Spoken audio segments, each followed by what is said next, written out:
Hello friends, welcome to 3 roses kitchen. அரிசியில் வண்டு பூச்சி அதெல்லாம் வராமல் இருக்கிறதுக்கு சூப்பரான இன்னொரு டிப்ஸ் தான் இன்றைக்கி நம்ம பார்க்க போகிறோம். அதுக்கு 4 பொருள் முக்கியமாக தேவை. வேப்பிலை, கொஞ்சோண்டு மிளகு, கிராம்பு, அப்புறமாட்டி பூண்டு. இதை இது மாதிரி நல்லா அரைச்சி எடுத்து வச்சுக்கோங்க. இப்போ பாருங்கள், நான் அரைச்சி எடுத்துகிட்டு வந்துட்டேன். இது மாதிரி அரைச்சதை நீங்கள் ரவுண்ட் பண்ணலாம். நல்லா உருண்டை பிடிக்கிற மாதிரி நீங்கள் பிடிக்கலாம். இப்போ நான் பிடிச்சி வச்சுருக்கேன் பாருங்கள்.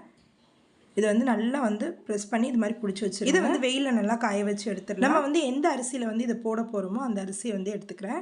இப்போ பாருங்கள், இதில் நம்ம ஏற்கனவே காய வச்சுருக்க இந்த உருண்டையை போட்டுக்கலாம். இது ஒரு பக்கெட் ஃபுல்லாக அரிசி இருக்குன்னா அதில் ஒரு 4 உருண்டை நீங்கள் போட்டிங்கனாவே போதும். அரிசியில் ஒரு பூச்சி கூட வராது.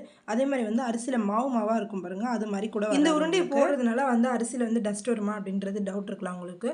நீங்கள் அரிசி கழுவும் போது அந்த டஸ்ட்டை ஈஸியாக நம்மளுக்கு போயிடும். இப்போ ஒரு பூச்சி கூட இனிமேல் வராது அரிசியில். ஏற்கனவே நம்ம சேனலில் அரிசி எப்படி ஸ்டோர் பண்ணுறது அப்படின்ற வீடியோ போட்டிருக்கேன். லிங்க் டிஸ்கிரிப்ஷன் கொடுக்குறேன். தேவைப்பட்டவங்க செக் பண்ணிக்கோங்க. பை ஃப்ரெண்ட்ஸ், தேங்க்யூ ஃபார் வாட்சிங்.